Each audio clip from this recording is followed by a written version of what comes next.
पढ़ रहे थे लाइट रिफ्लेक्शन एंड रिफ्रैक्शन, जिसका रिफ्रैक्शन मैंने आपको समझा दिया था। रिफ्रैक्शन क्या होता है, रिफ्रैक्शन के इफेक्ट्स क्या है हमारी डेली लाइफ में, ठीक, रिफ्रैक्शन का कारण क्या है। अब हम पढ़ने जाएंगे नेक्स्ट अपना टॉपिक रिफ्रैक्टिव इंडेक्स। तो बच्चों ध्यान दीजिए, रिफ्रैक्टिव इंडेक्स, रिफ्रैक्टिव इंडेक्स क्या है?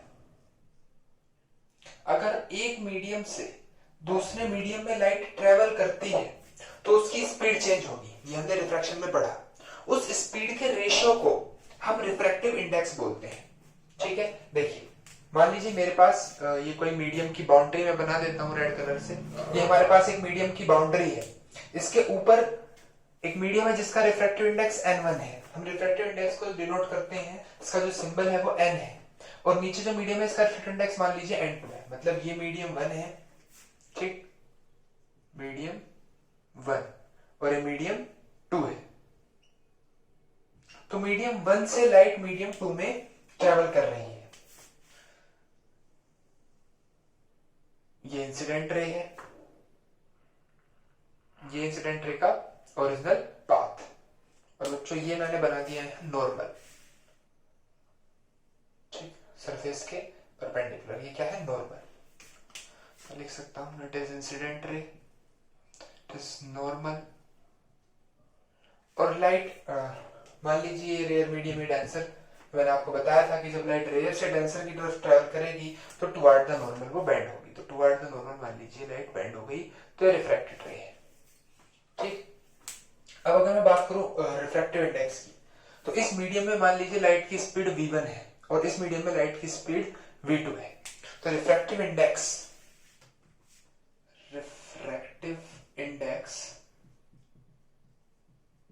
Of medium 2 with respect to 1, मैं मीडियम 2 का रिफ्रैक्टिव इंडेक्स निकाल रहा हूं 1 के रेस्पेक्ट में, तो वो बराबर होगा speed of light in medium 1 by speed of light in medium 2, ठीक।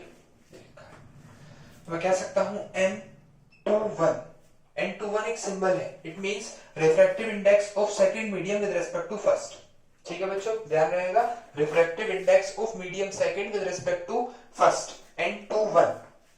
इसका मतलब इसका जो फॉर्मूला है वो क्या है, speed of light in medium 1 यानी कि v1 बाय v2, ये रिफ्रैक्टिव इंडेक्स है ना, n रिफ्रैक्टिव इंडेक्स का सिंबल है, और ये n21 refractive index of medium second with respect to first equals to light speed of light in medium 1 और upon speed of light in medium 2 यानी v1 bye v2। तो जब light medium 1 से medium 2 में आएगी तो उसका रिफ्रैक्टिव इंडेक्स, किसका रिफ्रैक्टिव इंडेक्स, मीडियम का, लाइट का रिफ्रैक्टिव इंडेक्स नहीं है बच्चों, किसका रिफ्रैक्टिव इंडेक्स है, मीडियम का, ये मीडियम 2 का रिफ्रैक्टिव इंडेक्स है फर्स्ट के रेस्पेक्ट में, ठीक। इस रिफ्रैक्टिव इंडेक्स को अगर मैं कंप्लीट नाम इसका आपको बताऊं तो इसे बोलते हैं बच्चों relative refractive index, relative refractive index. मतलब अगर लाइट एक मीडियम 1 से मीडियम 2 में आ रही है और हम एक दूसरे के रेस्पेक्ट में उनका रिफ्रैक्टिव इंडेक्स निकालते हैं तो वो रिलेटिव रिफ्रैक्टिव इंडेक्स कहलाता है। तो ये जो हमने लिखा n21 ये क्या है, रिलेटिव रिफ्रैक्टिव इंडेक्स है सेकंड मीडियम का फर्स्ट के रेस्पेक्ट में, ठीक है बच्चों।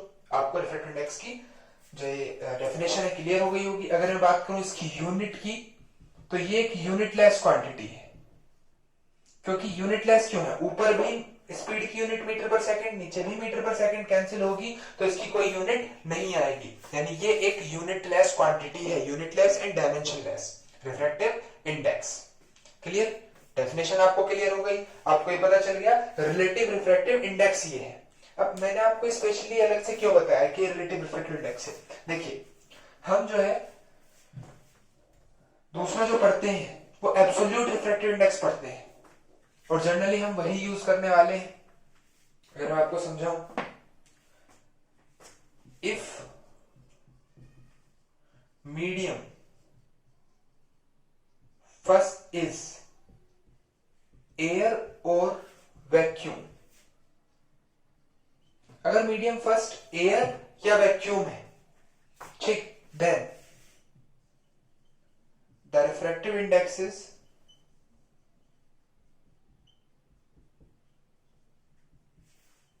Absolute refractive index.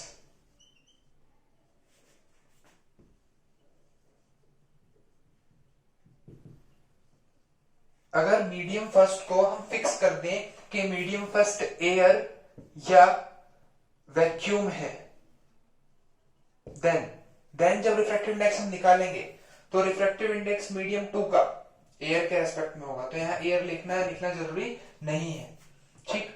तो ऊपर क्या रखेंगे, speed of light in air by speed of light in vacuum.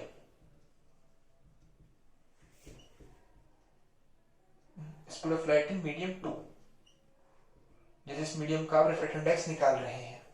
तो सेकंड मीडियम का एब्सोल्यूट रिफ्रैक्टिव इंडेक्स कितना होगा? तो एब्सोल्यूट रिफ्रैक्टिव इंडेक्स होगा speed of light in air by speed of light in that medium. जिस medium का आप absolute refractive index निकाल रहे हैं, तो वो बराबर होगा speed of light in air by speed of light in the given medium. ठीक, यहाँ फिक्स है कि पहला मीडियम एयर ही रखना है, और वहां स्पीड ऑफ लाइट की वैल्यू भी फिक्स होती है 3 × 10⁸ मीटर पर सेकेंड। लाइट की स्पीड मीडियम फर्स्ट में यानी एयर में। ठीक है बच्चों, तो ये एब्सोल्यूट हम जहां भी लिखेंगे मोस्टली हम एब्सोल्यूट रिफ्रैक्टिव इंडेक्स का यूज करेंगे। अगर मैं आपसे कहूं कि एयर का एब्सोल्यूट रिफ्रैक्टिव इंडेक्स बताइए, तो बच्चों अभी हम ये मीडियम 2 का निकाल रहे हैं। अगर मैं यहां भी एयर कर दूं तो ऊपर भी एयर होगा और नीचे भी एयर होगा, यानी कि absolute refractive index of air is, air का रिफ्रैक्टिव इंडेक्स कितना है 1, क्योंकि इसी फॉर्मूले के अकॉर्डिंग मीडियम 2 के प्लेस पर जब आप एयर रखेंगे तो दोनों वैल्यू सेम होंगी और कट जाएंगी। तो refractive index of air, absolute refractive index of air is 1। Clear?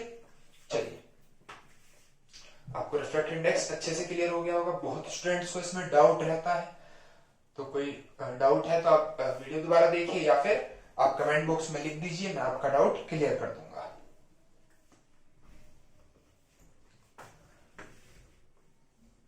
और जो नए स्टूडेंट हैं वो प्लीज चैनल को सब्सक्राइब करना ना भूलें। देखिए, मैं आपको इसके ऊपर कुछ क्वेश्चंस बता देता हूं। रिफ्रैक्टिव इंडेक्स के ऊपर क्वेश्चन यहाँ आपको स्क्रीन पर दिखाई दे रहा है। देखिए, light enters from air into a glass plate having refractive index 1.50। Light air से ग्लास प्लेट में एंटर कर रही है जिसका रिफ्रैक्टिव इंडेक्स किसका, यानी कि ग्लास का, और रिफ्रैक्टिव इंडेक्स लिखा है खाली, दैट इट मींस कि वो एब्सोल्यूट रिफ्रैक्टिव इंडेक्स दिया होगा। तो ग्लास का रिफ्रैक्टिव इंडेक्स कितना दिया गया है बच्चों, ध्यान दीजिए 1.50। ठीक, आगे हमसे पूछा है what is the speed of light in glass, glass के अंदर लाइट की स्पीड कितनी है।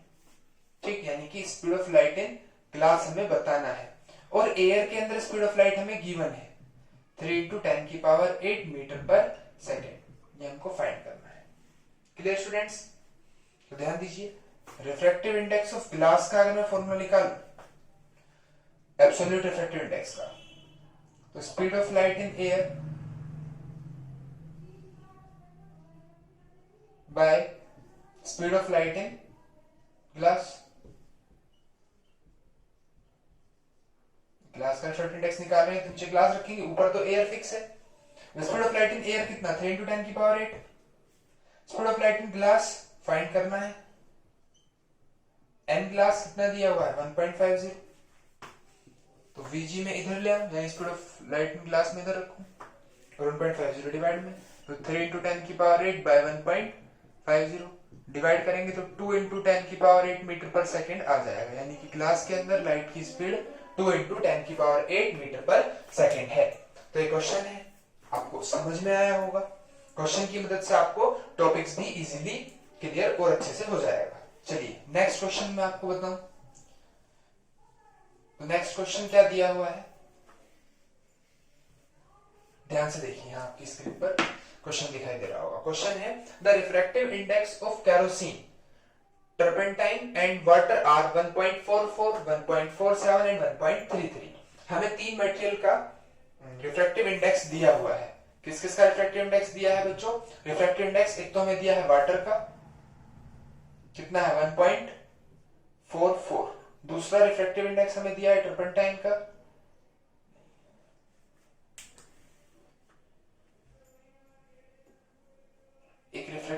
इंडेक्स दिया गया है केरोसिन का, केरोसिन, दूसरा है turpentine, and the third one is water. तीनों का हमें रिफ्रैक्टिव इंडेक्स दिया है 1.33। अब हमसे पूछा क्या है, पूछा है in which of the following material does light travel faster, इन तीनों मटेरियल में से किस मटेरियल में लाइट फास्ट ट्रेवल करेगी। तो जो रिफ्रैक्टिव इंडेक्स का जो फॉर्मूला है वह है speed of light in air by speed of light इन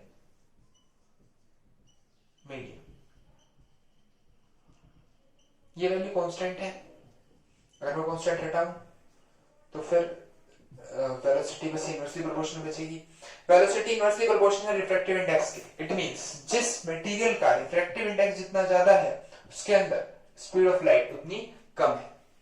ठीक, तो फिर फास्टर किसके अंदर होगा, therefore speed of light is faster in, ध्यान दीजिए किसका, जिसके अंदर रिफ्रैक्टिव इंडेक्स ज्यादा है वहां लाइट की स्पीड कम है, यानी कि हमें बताना है तेज किसके अंदर है लाइट की स्पीड। तो स्पीड को अगर हमें फास्ट चाहिए तो रिफ्रैक्टिव इंडेक्स उस मटेरियल का क्या होना चाहिए, कम। तो सबसे कम रिफ्रैक्टिव इंडेक्स वाटर का है, तो वाटर के अंदर लाइट की स्पीड सबसे ज्यादा होने वाली है। क्लियर स्टूडेंट्स, चलिए तो दोनों क्वेश्चन आपके अच्छे थे, आपको कुछ कॉन्सेप्ट क्लियर हुआ होगा। यहाँ से एमसीक्यू आपका बन सकता है, 2-3 मटेरियल का मीडियम रिफ्रैक्टिव इंडेक्स देगा और पूछेगा किसमें लाइट की स्पीड फास्ट है, स्लो है, या असेंडिंग ऑर्डर में लगाइए, डिसेंडिंग ऑर्डर में लगाइए। तो ऐसा कोई भी क्वेश्चन आपका बन सकता है, प्रिपेयर रहिएगा एग्जाम्स के लिए। देखिए नेक्स्ट अब हम देखते हैं लॉ ऑफ रिफ्रैक्शन। रिफ्रैक्शन हमने पढ़ लिया, रिफ्रैक्टिव इंडेक्स के बारे में पढ़ लिया, अब लॉज ऑफ रिफ्रैक्शन देखते हैं। जो हमने रिफ्रैक्शन पढ़ा है उस रिफ्रैक्शन के नियम क्या है। तो बाउंड्री मैंने बनाई यहाँ, और लाइट जो है ये बना देता हूँ नॉर्मल, और ये मीडियम जिसका रिफ्रैक्टिव इंडेक्स n1 है, n2 है, मैं इसे रे या रेसिडेंसर मान रहा हूँ। तो लाइट जो है इंसिडेंट रे है, नॉर्मल, ये लाइट का ओरिजिनल पाथ, और light toward the normal bend हो जाएगी। ये एंगल I, ये एंगल R। ठीक है बच्चों, तो फर्स्ट लॉ ऑफ रिफ्रैक्शन है इंसिडेंट रे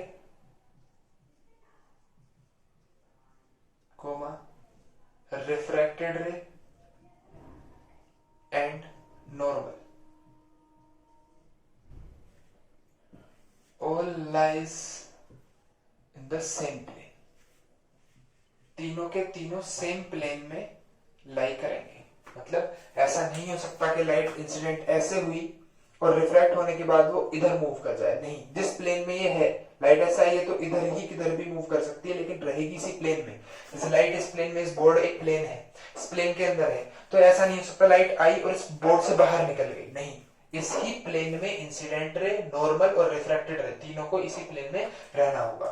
सेकंड लॉ ऑफ रिफ्लेक्शन है, ये बहुत इंपॉर्टेंट है, इसको स्नेल्स लॉ के नाम से भी जाना जाता है। It states that ratio of the sine of angle of incidence, sine of angle of incidence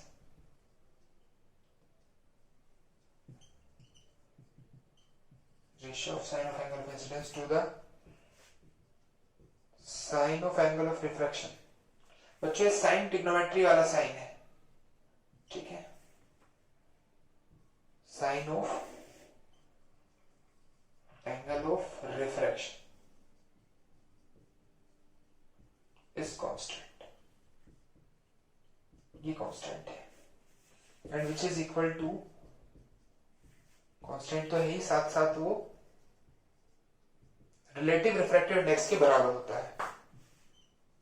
relative refractive index of the medium, medium के रिलेटिव रिफ्रैक्टिव इंडेक्स के ये इक्वल है। मैं फर्स्ट लॉ ऑफ रिफ्रैक्शन यहां से rough कर रहा हूं ताकि आपको सेकंड लॉ समझा सकूं। देखिए sine of angle of incidence, यानी ये जो एंगल है, आप 10th क्लास में हैं, अभी आप ट्रिग्नोमेट्री चैप्टर हो सकता है पढ़े या आपने पढ़ रखा हो। अगर हम इस एंगल का साइन लें, यानी साइन आई, और इस एंगल के साथ भी एक फंक्शन लगा दें साइन आर, तो ये बराबर होगा रिलेटिव रिफ्रैक्टिव इंडेक्स की, ये N2 by N1, ठीक है, मैं ऐसे लिख सकता हूं N21, क्लियर। तो ये है, ये स्नेल्स लॉ है, सेकंड लॉ ऑफ रिफ्रैक्शन, बहुत इंपॉर्टेंट है। अब नेक्स्ट वीडियो में हम देखेंगे image formation by spherical lenses, ठीक, कॉन्वेक्स लेंस या कॉनकेव लेंस, स्फेरिकल सरफेस पर रिफ्रैक्शन कैसे होता है, ये सब चीजें नेक्स्ट वीडियो में देखेंगे। अगर आपको वीडियो अच्छी लगी हो तो लाइक, शेयर और चैनल को सब्सक्राइब जरूर कर दें, और कोई डाउट है या कोई सजेशन है तो वो कमेंट बॉक्स में मुझे जरूर बताएं। Thank you.